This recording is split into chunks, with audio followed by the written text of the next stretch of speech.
এক মাসের মধ্যে দ্বিতীয়বার জাতির সামনে আসছেন প্রধান উপদেষ্টা। সন্ধ্যা 7:30টায় ভাষণ দেবেন ডক্টর মোহাম্মদ ইউনূস।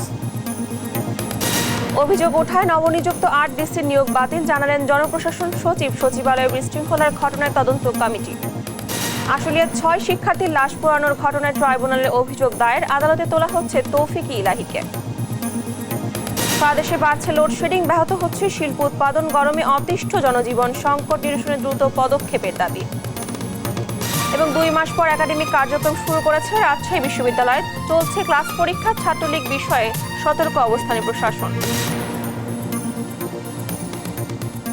আমন্ত্রণ দেশ জনপদ সংবাদে, দেখছেন শিরোনামগুলো, সঙ্গে আছে আমি ডানা ইসলাম। এবার থাকছে বিস্তারিত। সন্ধ্যা 7:30টায় জাতির উদ্দেশ্যে ভাষণ দেবেন অন্তর্বর্তী সরকারের প্রধান উপদেষ্টা ডক্টর মোহাম্মদ ইউনূস। অন্তর্বর্তী সরকারের দায়িত্ব নেওয়ার পর জাতির উদ্দেশ্যে এটি ডক্টর ইউনূসের দ্বিতীয় ভাষণ।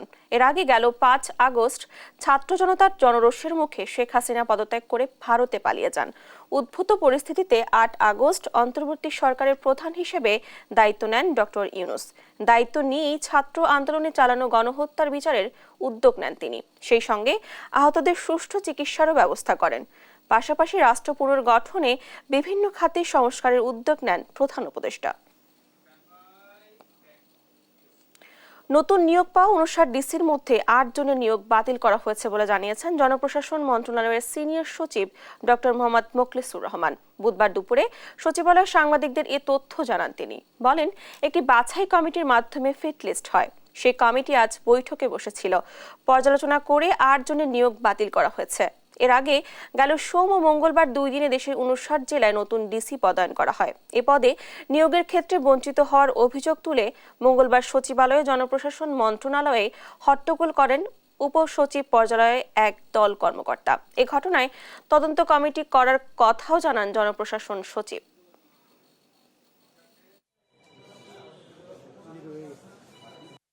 আগের সরকারের যারা সুবিধাবাদী বা সুবিধাভোগী তাদেরকে প্রদান করা হয়েছিল, তাদেরকে নিয়ে আজকে যে ব্রিফিং হওয়ার কথা ছিল সেই ব্রিফিংটা ক্যাবিনেট ডিভিশন থেকে এখনই জানানো হয়েছে, সেই ব্রিফিংটা ক্যান্সেল করা হয়েছে। এই প্রজ্ঞাপন দুটি যে হয়েছে এটা বাতিল করে দিয়ে এইখানে সত্যিকারের যারা মেধাবী, যোগ্য এবং সততা, মেধা এবং দক্ষতার যোগ্যতার ভিত্তিতে নতুন করে পদায়ন। যে 8 জেলা থেকে ডিসি পদ বাতিল শব্দটাই বাংলা প্রদত্ত, ইংরেজি দরকার নেই, উইথড্র।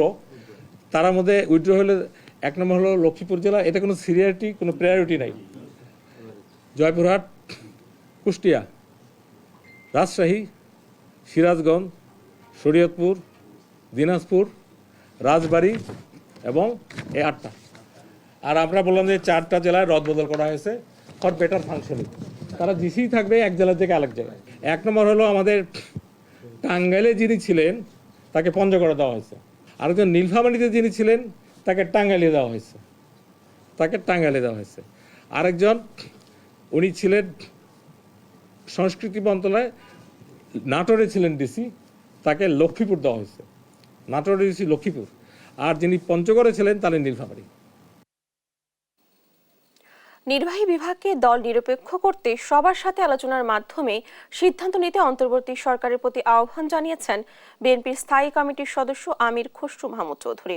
আর পরাজিত শক্তি গণতন্ত্রের বিরুদ্ধে ষড়যন্ত্র অব্যাহত রেখেছে অভিযোগ করে সবাইকে ঐক্যবদ্ধ হয়ে ষড়যন্ত্র রুখে দেওয়ার আহ্বান জানান বিএনপির স্থায়ী কমিটির আরেক সদস্য ডাক্তার AZM জাহিদ হোসেন।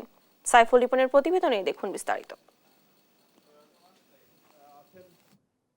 ছাত্র জনতার অভ্যুত্থানে শহীদদের স্মরণে 14 সেপ্টেম্বর স্মরণ সভা ও গণতন্ত্র দিবস উপলক্ষে 15 সেপ্টেম্বর সমাবেশ সামনে রেখে নয়াপল্টনে দলের কেন্দ্রীয় কার্যালয়ে যৌথ সভা করে বিএনপি।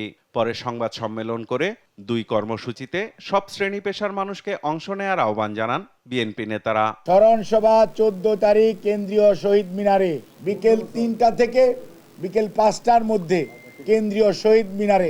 গণতন্ত্রের সমাবেশ হবে বিএনপির 15 তারিখে। দুটো ভিন্ন প্রোগ্রাম।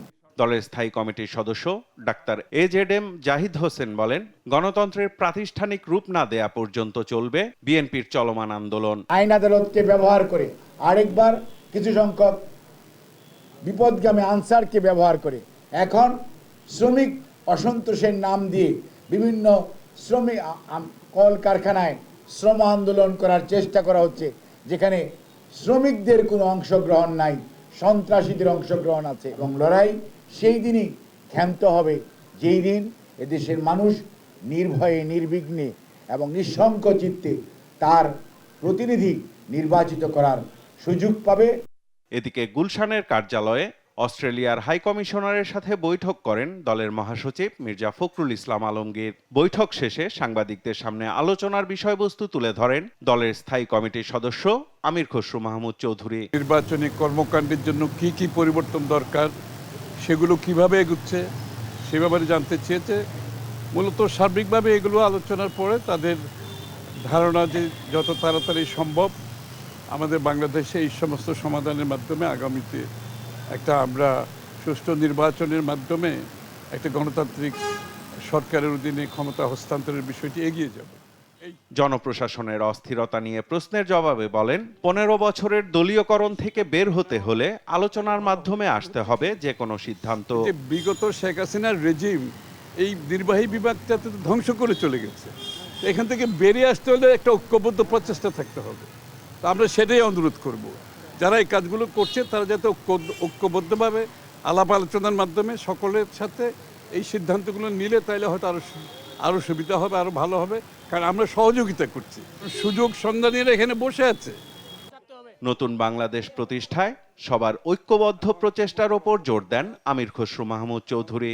জাতির একটা ঐক্যবদ্ধ প্রচেষ্টা থাকতে হবে। সাইফুল রিপন, দেশ টিভি, ঢাকা। বিএনপির সিনিয়র যুগ্ম মহাসচিব রুহুল কবির রিজভী বলেছেন, স্বৈরাচারী শেখ হাসিনা তার একক কর্তৃত্ববাদী শাসন নিশ্চিত করতে এদেশের তরুণ যুবকদের নির্বিচারে হত্যা করেছেন, যারা তার দুঃশাসনের বিরোধিতা করেছিল। রুহুল কবির রিজভী বুধবার বেলা 2টায় সিলেটে পুলিশের গুলিতে নিহত তরুণ সাংবাদিক এটিএম তুরাবের পরিবারের সাথে দেখা করতে এসে একথা বলেন। এই 5ই আগস্ট পর্যন্ত, জুলাইয়ের গণহত্যার 5ই আগস্ট পর্যন্ত যেটা চলেছে, এটা একটা অনেক বড় আত্মত্যাগ। এই আত্মত্যাগের মধ্যে দিয়ে আমরা দ্বিতীয় স্বাধীনতা লাভ করেছি। এই স্বাধীনতাকে সুসংহত করতে হলে আজকে যারা অন্তর্বর্তীকালীন শাসকরা যারা আছেন তাদেরকে আরও বেশি দায়িত্বশীল হয়ে কোনো দিক থেকে কোনোভাবেই এই পরাজিত ঘাতকদের কোনো কীট পতঙ্গ যাতে মাথা চাড়া দিতে না পারে সেটা দেখতে হবে। কারণ ওরা হলো দেশের শত্রু, ওরা দেশের মানুষের শত্রু, ওরা গণতন্ত্রের শত্রু। বৈষম্য বিরোধী আন্দোলনের সময় আশুলিয়ায় পুলিশের ভ্যানে 6 জনের লাশ পোড়ানোর ঘটনায় সাবেক প্রধানমন্ত্রী সহ 70 জনের বিরুদ্ধে 2টি অভিযোগ দায়ের করা হয়েছে আন্তর্জাতিক অপরাধ ট্রাইব্যুনালের তদন্ত সংস্থায়। 2টি মামলাতেই অভিন্ন 30 জনের নাম রয়েছে। বুধবার রাজধানীর ধানমন্ডির আন্তর্জাতিক অপরাধ ট্রাইব্যুনালের তদন্ত সংস্থায় এই অভিযোগ দায়ের করা হয় বলে জানান আবেদনকারীর আইনজীবী হুজ্জাতুল ইসলাম খান। এর আগে ঢাকার আশুলিয়ায় গেল 5 আগস্ট পুলিশ ভ্যানে ছাত্র জনতার লাশ পোড়ানোর অভিযোগ ওঠে। গুলি করে হত্যার পর ভ্যান গাড়িতে উঠিয়ে এরপর লাশ পুড়িয়ে ফেলা হয়। গেল 31 আগস্ট থেকে সামাজিক যোগাযোগ মাধ্যমে এমন ভিডিও ভাইরাল হয়। আশুলিয়া থানা এলাকায় গত 5/8/2024 তারিখ পুলিশ যে 6 জনকে গুলি করে হত্যা করে লাশ পুড়িয়ে দিয়েছিল, তাদের মধ্যে একজন হচ্ছে শহীদ সাজ্জাদ হোসেন সজল। সে সিটি ইউনিভার্সিটির দ্বিতীয় সেমিস্টারের ছাত্র। তার মৃত্যুর ঘটনায় তার মা মোসাম্মদ শাহিনা বেগম বাদী হয়ে একটি অভিযোগ দায়ের করেছেন। এবং অন্য আরেকটি ঘটনা, একই ঘটনায় অন্য আরেকজন ভিকটিম, যার নাম হচ্ছে সাবুর, সে আশুলিয়া থানাধীন শাহিন স্কুলের 10ম শ্রেণীর ছাত্র। তার পক্ষে তার ভাই বাদী হয়ে আন্তর্জাতিক অপরাধ ট্রাইব্যুনালের তদন্ত সংস্থায় অভিযোগ দায়ের করেছেন। এই 2 অভিযোগে টোটাল সাবেক প্রধানমন্ত্রী, সাবেক স্বরাষ্ট্রমন্ত্রী, সাবেক আইজিপি সহ মোট 70 জনকে আসামি করা হয়েছে। সাবেক প্রধানমন্ত্রী শেখ হাসিনার জ্বালানি উপদেষ্টা তৌফিক ইলাহি চৌধুরীকে গ্রেফতার করা হয়েছে। মঙ্গলবার রাতে রাজধানী গুলশান এলাকা থেকে তাকে গ্রেফতার করে ঢাকা মহানগর পুলিশ। পরে তাকে নেওয়া হয় রাজধানীর ডিবি কার্যালয়ে। বাড্ডা থানার হত্যা মামলায় তাকে গ্রেফতার দেখানো হয়। গেল 5 আগস্ট শেখ হাসিনা পালিয়ে যাওয়ার পর থেকে এ পর্যন্ত এ নিয়ে 24 মন্ত্রী, এমপি, উপদেষ্টাকে গ্রেফতার করা হলো। সাবেক আমলা তৌফিক ইলাহি চৌধুরী 2009 সালে আওয়ামী লীগ সরকার ক্ষমতায় আসার পর 2 মেয়াদে সাবেক প্রধানমন্ত্রী শেখ হাসিনার বিদ্যুৎ, জ্বালানি ও খনিজ সম্পদ বিষয়ক উপদেষ্টার দায়িত্ব পালন করে আসছিলেন।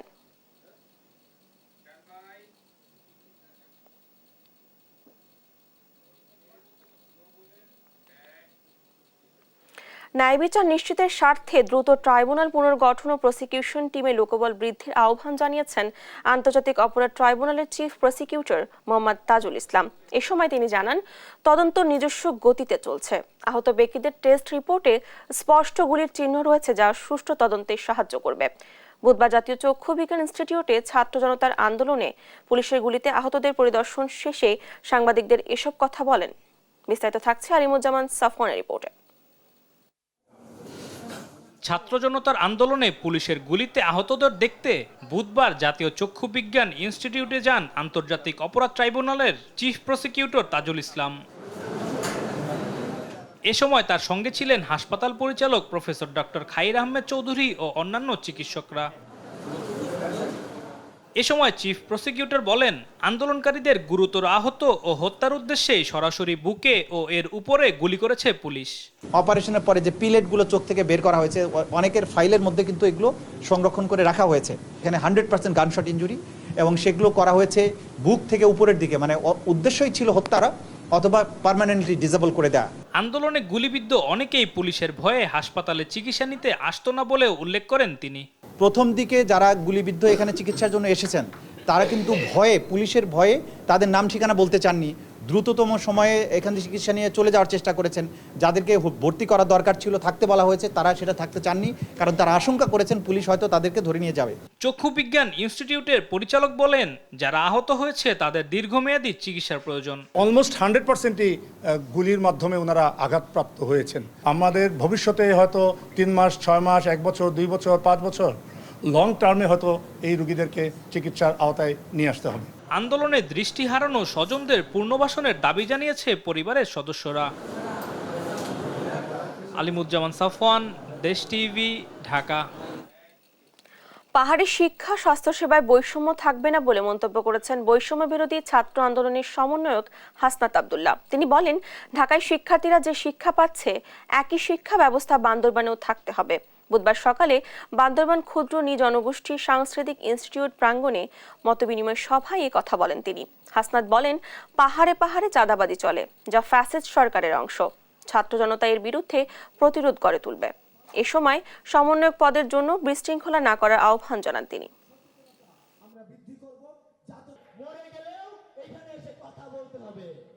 ছাত্রদের প্রধান এবং প্রথম এখানে আমাদের সবার পছন্দ আলাদা।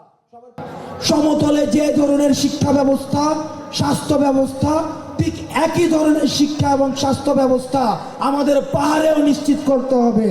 আপনারা প্রস্তুত হয়ে যান। চাঁদাবাজি এবং টেন্ডারবাজি করার যদি, পুনর্বাসনের যদি বিকল্প কোনো আপনাদের চিন্তা থেকে থাকে, তাহলে আপনারা জেনে রাখুন, ছাত্র নাগরিক আপনাদের কোনো ছাড় দিবে না। দেশের বিভিন্ন জেলায় বেড়েছে লোডশেডিং। বিদ্যুতের অভাবে স্বাভাবিক জীবনযাত্রা ব্যাহত হচ্ছে। সংকট নিরসনে অন্তর্বর্তী সরকারকে দ্রুত উদ্যোগ নেওয়ার দাবি জানান ভুক্তভোগীরা। পরিস্থিতির জন্য আওয়ামী সরকারের লুটপাটকে দায়ী করে দ্রুত বিচারের আওতায় আনার দাবি জানান তারা। সহকর্মীদের পাঠানো তথ্যচিত্রে সালমা জাহানের ডেস্ক রিপোর্ট। তীব্র গরমের সঙ্গে পাল্লা দিয়ে বাড়ছে লোডশেডিং। বিপর্যস্ত হয়ে পড়েছে জনজীবন। চাঁপাইনবাবগঞ্জে হাত পাখার বাতাসে অসহনীয় গরম থেকে স্বস্তি খোঁজার চেষ্টা সাধারণ মানুষের। পৌর এলাকায় দৈনিক বিদ্যুতের চাহিদা 33 মেগাওয়াট, কিন্তু বরাদ্দ মাত্র 20 থেকে 22 মেগাওয়াট। সংকট নিরসনে আরেক ফাঁদ লোডশেডিং। গরমে বিদ্যুৎ না পেয়ে বিরক্ত ভুক্তভোগীরা। কারেন্ট মোটেই থাকছে না, রান্না বান্না কিছু করতেই পারছি না, মতো পড়াশোনা করতে পারছি না। মোবাইলের আলো জ্বালিয়ে আমাকে পড়াশোনা করতে হচ্ছে। বিদ্যালয়েও ঠিক মতো কারেন্ট থাকছে না। পল্লী বিদ্যুৎ লাইনে 1 ঘন্টা বিদ্যুৎ থাকে, তো আমরা 1.5 ঘন্টা বিদ্যুৎ থাকে না। লোডশেডিং এর প্রভাব পড়েছে লালমনিরহাটের বিসিক শিল্পনগরীর উৎপাদনেও। এতে আর্থিকভাবে ক্ষতিগ্রস্ত হচ্ছে শিল্প মালিকের পাশাপাশি শ্রমিকরাও। বিদ্যুৎ পেলেই স্বাভাবিক উৎপাদন সম্ভব বলে জানান কর্মকর্তারা। যখন বিদ্যুৎ থাকার দরকার তখনই থাকেন। ব্যবসা প্রতিষ্ঠানগুলো উৎপাদন শক্তি অনেকটা কমে গেছে। যেভাবে কারেন্ট যায় তাতে আমাদের এখানে কাজ করা চলে না। শিল্পনগরীতে বিশেষ করে নেতিবাচক একটা প্রভাব পড়ছে। সারা দিনের বেলা যারা উৎপাদনের সাথে জড়িত থাকে, শিল্প কারখানাগুলোতে আপনার উৎপাদনের একটু ঘাটতি হচ্ছে বিদ্যুৎ সরবরাহ না থাকার কারণে। জেলায় চাহিদার চেয়ে কম বিদ্যুৎ পায় ঘন ঘন লোডশেডিং হচ্ছে জানায় কর্তৃপক্ষ। 9 থেকে 9.5 মেগাওয়াটের বিদ্যুতের চাহিদা, তার বিপরীতে আমি পাচ্ছি বর্তমানে 5.5 থেকে 6 মেগাওয়াট, মানে 3 থেকে 4 মেগাওয়াট বিদ্যুৎ সবসময়তেই ঘাটতি থাকতেছে। তীব্র লোডশেডিংয়ের কবলে জয়পুরহাটবাসীও, এতে অতিষ্ঠ হয়ে পড়েছে জনজীবন, চরম বিপাকে পড়েছে নিম্ন আয়ের মানুষ। সারা রাত কাজকাম করে বিদ্যুৎ না থাকার কারণে ঘুমাতে পারে না, 3 ঘন্টা কারেন্ট থাকছে না, বিদ্যুতের প্রচুর সমস্যা, বাচ্চা কাচ্চা নিয়ে খুব অশান্তিতে বসবাস করছি। বিদ্যুতের ঘাটতি মেটাতে দ্রুতই কার্যকর পদক্ষেপ নেবে সরকার, এমনটাই প্রত্যাশা সবার। সালমা জাহান, নিউজ ডেস্ক, দেশ টিভি। বেতন বাড়ানো সহ বিভিন্ন দাবিতে বিক্ষোভ করছেন গাজীপুরের সাভারের শিল্প কারখানা শ্রমিকরা। নবীনগর চন্দ্রা মহাসড়কও অবরোধ করেন তারা। শ্রমিক অসন্তোষে বন্ধ রয়েছে গাজীপুরের 25টি ও আশুলিয়ার 26টি কারখানা। পরিস্থিতি নিয়ন্ত্রণে টহল জোরদার করেছে যৌথ বাহিনী। সহকর্মীদের পাঠানো তথ্যচিত্রে টুম্পা আফরোজার ডেস্ক রিপোর্ট। নির্ধারিত সময়ে বেতন দেয়া, হাজিরা বোনাস বৃদ্ধি, বেতন বাড়ানো সহ বিভিন্ন দাবিতে গাজীপুর ও সাভারে দেখা দিয়েছে শ্রমিক অসন্তোষ। গাজীপুরের জিরানি এলাকা সহ বিভিন্ন স্থানে 5টি কারখানার শ্রমিকরা আন্দোলনে নামে। কর্মবিরতি করে কারখানার অভ্যন্তরে বিক্ষোভ করেন তারা। এছাড়া বেক্সিমকো ইন্ডাস্ট্রিয়াল পার্কের শ্রমিকরা বকেয়া বেতনের দাবিতে অবরোধ করেন নবীনগর চন্দ্রা সড়ক। বাজারের যে মানে জিনিসপাতির দাম বেশি, সেই হিসেবে হয়তো তো যদি একটু বাড়াই দিলে আমাদের সুবিধা হয়, কারণ গরিব মানুষ আমাদের খেটে এটার উপর নির্ভরশীল। আমাদের এখন কাজের যে রেট, এই রেটে আমরা পোষায় না, কাজের রেট আমরা একটু বাড়তে চাই। স্যালারি বাড়ে তাহলে তো আন্দোলন হয় না, নিয়মিত স্যালারি দিলে আমাদের সংসারের এসব মনে করেন যে বাচ্চা কাচ্চা আছে এগুলো নিয়ে চলা লাগে। গেল মঙ্গলবার বিভিন্ন দাবিতে আন্দোলনের জেরে 25টি কারখানায় ছুটি ঘোষণা করে কর্তৃপক্ষ। সকাল থেকে 5টি কারখানায় বিক্ষোভ ছাড়া গাজীপুরের অধিকাংশ কারখানায় শ্রমিকরা শান্তিপূর্ণভাবে কাজ করছেন। এদিকে আশুলিয়ায় সকাল থেকে এ পর্যন্ত 5টি কারখানায় সাধারণ ছুটি ঘোষণা করেছে কারখানা কর্তৃপক্ষ। সব মিলিয়ে এ শিল্পাঞ্চলে অন্তত 26টি কারখানায় উৎপাদন বন্ধ রয়েছে। টিফিন বিল 20 টাকা, 20 টাকার টিফিন বিল আমার কিছু হয় না। মনে করেন যদি একটা চা সামান্য খাইতে যায় তাও 10 টাকা লাগে, তাহলে আমরা 20 টাকা টিফিন বিলে কি করব? এদিকে যে কোনো ধরনের অপ্রীতিকর ঘটনা এড়াতে কারখানাগুলোর সামনে মোতায়েন করা হয়েছে অতিরিক্ত পুলিশ। এছাড়া শিল্পাঞ্চলে জোরদার রয়েছে যৌথ বাহিনীর টহল। টুম্পা আফরোজ, নিউজ ডেস্ক, দেশ টিভি।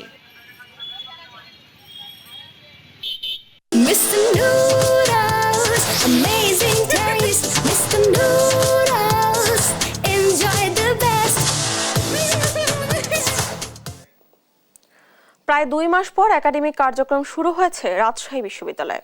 সকাল থেকে শুরু হয় ক্লাস ও পরীক্ষা, তবে ক্যাম্পাসে দেখা যায়নি ছাত্রলীগ নেতাকর্মীদের।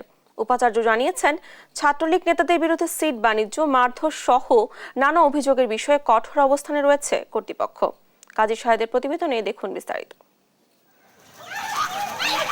সরকারি চাকরিতে কোটা ব্যবস্থা সংস্কারের দাবিতে আন্দোলন ঘিরে 16 জুলাই দেশের বিভিন্ন এলাকায় পুলিশ, ছাত্র ও আওয়ামী লীগ নেতাকর্মীদের মধ্যে সংঘর্ষ হয়। উত্তেজনা ছড়িয়ে পড়ে বিদ্যাপীঠগুলোতে।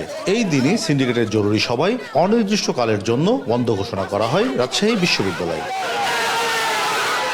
কোটা সংস্কার আন্দোলন পরে সরকার পতনের এক দফার আন্দোলনের রূপ নেয়। সেই আন্দোলনে বিজয়ী হয়ে ক্যাম্পাসের শিক্ষার্থীরা। প্রায় 2 মাস পর বুধবার সকাল থেকে শুরু হয়েছে ক্লাস ও পরীক্ষা। আমরা খুবই উচ্ছ্বসিত যে আমরা দ্বিতীয় স্বাধীনতার পর আমরা ক্লাসে বসবো। আমাদের মধ্যে যারা আহত হয়েছে তাদের জন্য খারাপ লাগতেছে, এবং বিভিন্ন ইউনিভার্সিটিতে যারা ফ্যাসিস্ট সরকারের বিরুদ্ধে দাঁড়ায় যারা এই জীবন ত্যাগ দিছে তাদের জন্য আমরা খুবই মর্মাহত। আমরা সাধারণ শিক্ষার্থীদের উদ্যোগে আর কি যতটুকু চেষ্টা করা সম্ভব ডিপার্টমেন্ট আগে যেভাবে চলতো, যেসব স্ট্র্যাটেজি নিয়ে, আমরা চাই সেটার কিছুটা হলেও পরিবর্তন হোক। শিক্ষকরা বলছেন, আন্দোলনকালীন ও পরবর্তী 2 মাসের ঘাটতি পুষিয়ে নিতে উদ্যোগ নিচ্ছেন তারা। সেই সঙ্গে ক্যাম্পাসের পরিবেশ স্বাভাবিক রাখতে বিভিন্ন উদ্যোগ নেয়ার দাবি তাদের। আমাদের যে প্রত্যাশা সেটা হচ্ছে যে এই বিশ্ববিদ্যালয় আমরা গবেষণায় এবং আরও যেসব প্যারামিটার দিয়ে বিশ্ববিদ্যালয়কে মেজারমেন্ট করা হয় সেটাতে আমরা বাংলাদেশের মধ্যে সেরা হতে চাই। যাদের বিরুদ্ধে আছে, সুনির্দিষ্ট অভিযোগ আছে, তাদের অবশ্যই পানিশমেন্ট পেতে হবে নিয়মতান্ত্রিকভাবে আর কি। এটাই আর কি। আমি শুধু শিক্ষার্থীদের এই অনুরোধটি করবো, কেউ যেন আইন হাতে তুলে না নেয় আর কি। হলে সিট বাণিজ্য, সন্ত্রাসী কর্মকাণ্ডের পাশাপাশি বৈষম্য বিরোধী ছাত্র আন্দোলনে বিতর্কিত ভূমিকা ছিল কিছু ছাত্রলীগ নেতার। তাদের বিষয়ে আইনগত ব্যবস্থা নেওয়ার কথা জানালেন উপাচার্য। গত 16 বছরে হাজার হাজার ছাত্রছাত্রী চাঁদাবাজির শিকার হয়েছে। প্রত্যেকটি হলে সিট বাণিজ্য হয়েছে, ছাত্ররা নির্যাতিত হয়েছে। এই সমস্ত ঘটনার সাথে যারা সরাসরি জড়িত তাদেরকে আমরা শাস্তির আয়ত্তায় আনব। এখন যদি কেউ অপরাধ করে তাহলে তাদেরকেও ঠিক সেই একইভাবে ট্রিট করা হবে। নিরপরাধ শিক্ষার্থীদের নিরাপত্তায় প্রয়োজনীয় ব্যবস্থা নেওয়া হয়েছে জানিয়ে উপাচার্য বলছেন, কেউ যেন আইন নিজ হাতে তুলে না নেয়। কাজী শাহেদ, দেশ টিভি, রাজশাহী। সাম্প্রতিক বন্যায় অবকাঠামোর পাশাপাশি কৃষি, মৎস্য, প্রাণী সম্পদ খাতের বেশি ক্ষয়ক্ষতি হয়েছে। এখনো সংস্কার করা যায়নি বাঁধের ক্ষতিগ্রস্ত পয়েন্টগুলো। সড়ক সংস্কার না হয় স্বাভাবিক হয়নি যোগাযোগ ব্যবস্থা। এতে ভোগান্তি পোহাচ্ছেন ক্ষতিগ্রস্ত এলাকার মানুষ। তবে বিভিন্ন এলাকায় কৃষকদের বীজ ও চারা দিচ্ছে কৃষি বিভাগ। সহকর্মীদের পাঠানো তথ্য চিত্রে সালমা জাহানের রিপোর্ট। ফেনীতে স্মরণকালের ভয়াবহ বন্যায় মহুরী, কহুয়া ও সিলোনিয়া নদীতে বাঁধের 91টি পয়েন্টে ভাঙনে অন্তত 11 লাখ মানুষ পানিবন্দী ছিলেন। এতে ঘরবাড়ি, আসবাবপত্র, কৃষি, মৎস্যসহ ব্যবসা প্রতিষ্ঠান ব্যাপক ক্ষতির মুখে পড়ে। জেলায় কাঁচা ঘর ভেঙেছে 8,350টি। ভেঙে যাওয়া বাঁধের 91টি পয়েন্টের 25টির সংস্কার করা হয়েছে। বাকি 66টি পয়েন্ট উন্মুক্ত থাকায় দুশ্চিন্তায় দিন পার করছে বানভাসী মানুষ। ভারত থেকে যে নেমে আসা পানিগুলো এই নদীতে ধারণ করার ক্ষমতা নাই। এই নদীর ড্রেজিং নাই, নদীর শাসন নাই, নদীকে খনন করার কোনো ব্যবস্থা নাই। এটা এই অঞ্চলের মানুষ, এই জনপদের মানুষ সবসময় বলে আসছে যে নদীগুলো খনন করেন।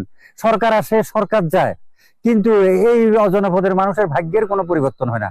আমরা 2 দফা করি এই পাথরে রোপণ করেছি, তারপর দোনো দফা নিয়ে গেছে, তারপর জালও নিয়ে গেছে। এইটা আমাদের বাড়ি, এই পাশের বাড়ি। এবারের বন্যায় কুমিল্লার অন্তত 60,000 হেক্টর ফসলি জমি বন্যায় প্লাবিত হয়। ভেসে যায় 3,000 হেক্টর আমনের বীজতলা। সংকট উত্তরণে সরকারিভাবে চারা ও বীজ দেওয়া হচ্ছে বলে জানিয়েছে কৃষি বিভাগ। রোপা আমন আমাদের প্রায় 25,000 হেক্টর রোপা আমন জমির ধান রোপণ করা হয়েছিল। এই 25,000 হেক্টরের মধ্যে 22,000 হেক্টরের মতোই পুরো ধ্বংস হয়ে গেছে। রোপা আমনের বাইরেও সরকার কৃষকদেরকে আগাম সবজি চাষের জন্য, পারিবারিক সবজি বাগানের জন্য প্রায় 16,700 কৃষককে প্রণোদনা দিবে। সেখানেও বীজ সহায়তার সাথে আর্থিক সহায়তা আছে। এর পরবর্তীতে আগাম রবি ফসলের জন্য 8টা ফসলে, আমরা কুমিল্লা জেলায় 8টা ফসলে 15,000 কৃষককে প্রণোদনা দেওয়া হচ্ছে এবং আমরা তাদের সাথে সারাক্ষণে আছি। আমরা চেষ্টা করছি যে কৃষকরা যেন তাদের মনোবল না হারায়। খাগড়াছড়িতে সড়কের ক্ষয়ক্ষতি চোখে পড়ার মতো। এলজিইডির তথ্য মতে জেলায় 107 কিলোমিটার গ্রামীণ সড়ক, 14টি কালভার্ট ও 3টি বড় সেতুর ক্ষতি হয়েছে। সালমা জাহান, নিউজ ডেস্ক, দেশ টিভি। দ্রুততম সময়ে শ্রমিকদের নিম্নতম মজুরি নির্ধারণ করা হবে বলে জানিয়েছেন শ্রম ও কর্মসংস্থান উপদেষ্টা আসিফ মাহমুদ। পাশাপাশি শ্রমিকদের দাবিগুলো পর্যালোচনা করে সমাধানের উদ্যোগ নেওয়া হবে বলেও জানান তিনি। বুধবার চলমান শ্রমিক বিক্ষোভ নিয়ে সচিবালয়ে জরুরি সংবাদ সম্মেলনে একথা জানান শ্রম উপদেষ্টা। আরএমজি এবং নন আরএমজি সেক্টরের বিদ্যমান শ্রম অসন্তোষ ও শ্রম পরিস্থিতি বিবেচনা পর্যালোচনাপূর্বক সুপারিশ প্রদানের নিমিত্তে শ্রম সংক্রান্ত অভিযোগ পর্যবেক্ষণ কমিটি গঠন করা হলো। শ্রমিকদের যে ন্যায্য দাবিগুলো থাকবে, যেগুলো শর্ট টার্ম তাদের প্রবলেম আছে, যেগুলো খুব দ্রুত সমাধানযোগ্য, সেগুলো সমাধানে উদ্যোগ গ্রহণ করা হবে। শ্রমিকদের যেই বকেয়া বেতন ভাতা আছে সেটাও অবিলম্বে পরিশোধ করতে হবে এবং সেটা পরিশোধের লক্ষ্যে আমরাও আগামী শনিবার বিজেএমএ এর সাথে বসবো। বন্যায় কুমিল্লার মনোহরগঞ্জে এখনো পানিবন্দী লক্ষাধিক মানুষ। ঐতিহ্যবাহী বেরুলা খাল দখল করে বাদশাহ স্থাপনা নির্মাণের কারণে নামছে না পানি।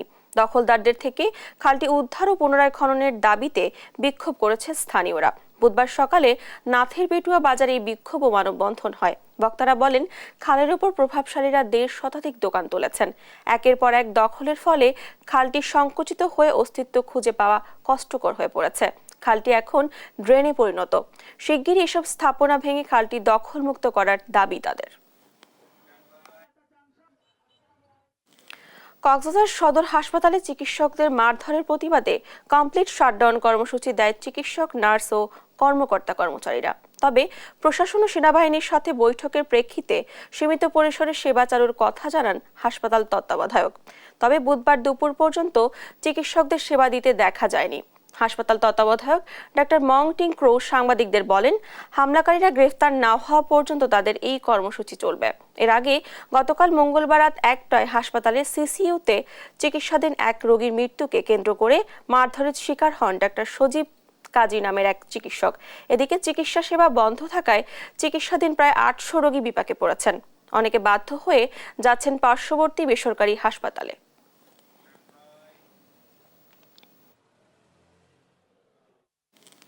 নড়াইলের লোহাগড়ায় আধিপত্য বিস্তারকে কেন্দ্র করে প্রতিপক্ষের হামলায় 2 ভাই নিহত হয়েছে। তারা হলেন চরম মল্লিকপুর গ্রামের সামাদ শেখের ছেলে মিরান ও জিয়ারুল। আহত কমপক্ষে 10 জন।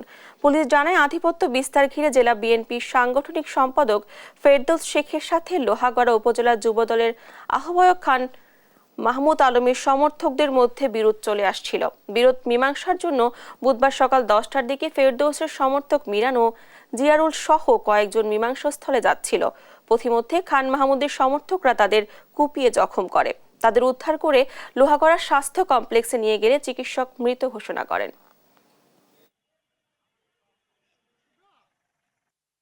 গতকাল রাত্রে আমাদের যৌথ বাহিনী টিম, সেনাবাহিনী, ইউনো মহোদয় এবং আমাদের পুলিশের পার্টি মিলে তাদের 2 পক্ষ নিয়ে বসে এবং তাদের মধ্যে যে বিবাদ সমস্যা আছে সেটা সমাধান করার চেষ্টা করে এবং তারা আশ্বস্ত করে যে তারা কোনো ঝামেলা করবে না।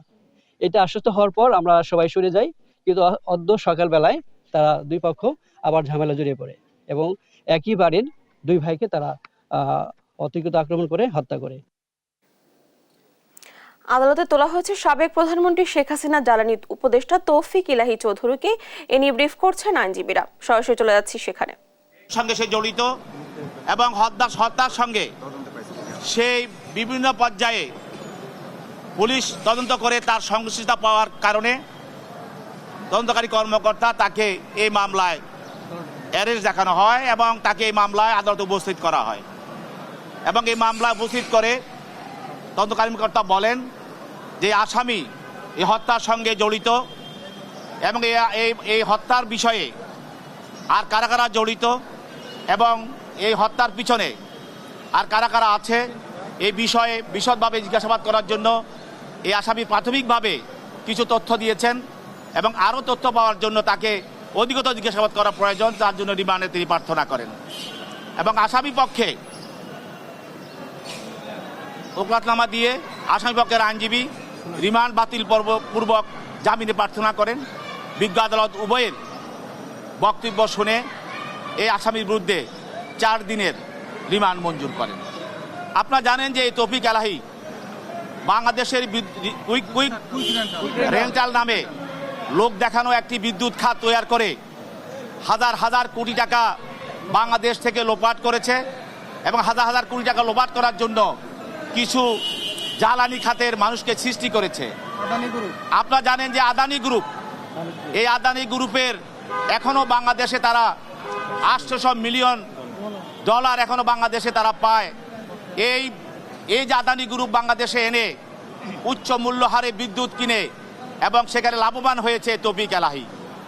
এবং আপনারা জানেন যে যারা কোনোদিন তাদের কোনো বিদ্যুৎ খাতের অভিজ্ঞতা নাই, জ্বালানি খাতের অভিজ্ঞতা নাই, তাদেরকে এই তৌফিক ইলাহি কুইক রেন্টাল দিয়েছে। আপনারা জানেন যে অটোবির যে মালিক সে একজন চিত্রশিল্পী, তাকেও তৌফিক ইলাহি সে কুইক রেন্টালের পারমিশন দিয়েছে। এইভাবে অনেক অভিজ্ঞতাহীন যারা এই ধরনের তাদের কোনো অভিজ্ঞতা নাই, জ্বালানির সঙ্গে তাদের কোনো সম্পৃক্ততা নাই, তাদেরকে কুইক রেন্টাল দিয়ে দেশের হাজার হাজার কোটি টাকা লোপাট করেছে। ইভেন সে আরও কাজ করেছে কি, আপনারা দেখেন যে বিদ্যুৎ মিটারে যে অনাকাঙ্ক্ষিত সেখানে সে ট্যাক্স আরোপ করে 1000 টাকা যখন আপনি ট্যাক্স বিদ্যুৎ খাত আপনি যখন রিচার্জ করবেন সেখানে 500 টাকা কেটে নেওয়া হয়। এই গোপনভাবে মানুষের টাকা কেটে নিয়ে ওই যে কুইক রেন্টাল যেসব টাকাগুলি মানুষকে দেওয়া হচ্ছিল, লস করা হচ্ছিল, সেই দিকে সেইগুলি ইনভেস্ট করেছে। এতে করে এদেশের মানুষের, কৃষকের, শ্রমিকের রক্ত বিদ্যুতের নামে, বিদ্যুতের বিলের নামে এবং আপনারা জানেন যে বিদ্যুৎ বিলের যে কার্ড, এই কার্ডের নামে মানুষের, কৃষকের, শ্রমিকের রক্ত শুষে খেয়েছে এই ডক্টর তৌফিক ইলাহি। আদালত কি বিবেচনা 4 দিনের রিমান্ড দিলেন, 10 দিনের রিমান্ড চাওয়ার পরে আদালত তার শারীরিক অবস্থা দেখে এবং তার পক্ষে তার আইনজীবীরা তার শারীরিক বিভিন্ন জটিলতা বিষয়ে কাগজপত্র উপস্থাপন করেছে। এই মেডিকেল কাগজপত্র দেখে তাকে 4 দিনের রিমান্ড মঞ্জুর করেছে। Thank you. নাটোরে বৈষম্য বিরোধী ছাত্র আন্দোলনে কেন্দ্রীয় সমন্বয়কদের মতবিনিময় অনুষ্ঠানে শিক্ষার্থীদের সঙ্গে হাতাহাতির ঘটনা ঘটেছে। বুধবার বেলা 12টার দিকে শহরের অনিমা চৌধুরী অডিটোরিয়ামে এই ঘটনা ঘটে। এ সময় কেন্দ্রীয় সমন্বয়ক মোহাম্মদ মাহিন সরকার, কুররাতুল আইন কানিজ, ইফতেখার আলম, ফয়সাল আহমেদ উপস্থিত ছিলেন। জানা যায়, আলোচনা শুরু হলে অন্য গ্রুপের শিক্ষার্থীরা সেখানে ঢুকে পড়ে। এরপর সবাইকে চেয়ার বসতে বলা হলে উল্টো আয়োজকদের সঙ্গে উত্তেজিত হয়ে পড়েন তারা। এক পর্যায়ে দুই গ্রুপের মধ্যে হাতাহাতি শুরু হয়। এ সময় কেন্দ্রীয় সমন্বয়করা সবাইকে শান্ত হওয়ার আহ্বান জানিয়েও ব্যর্থ হয়। পরে পুলিশ ঊর্ধ্বতন কর্মকর্তারাও সেনাবাহিনী এসে পরিস্থিতি নিয়ন্ত্রণে আনে।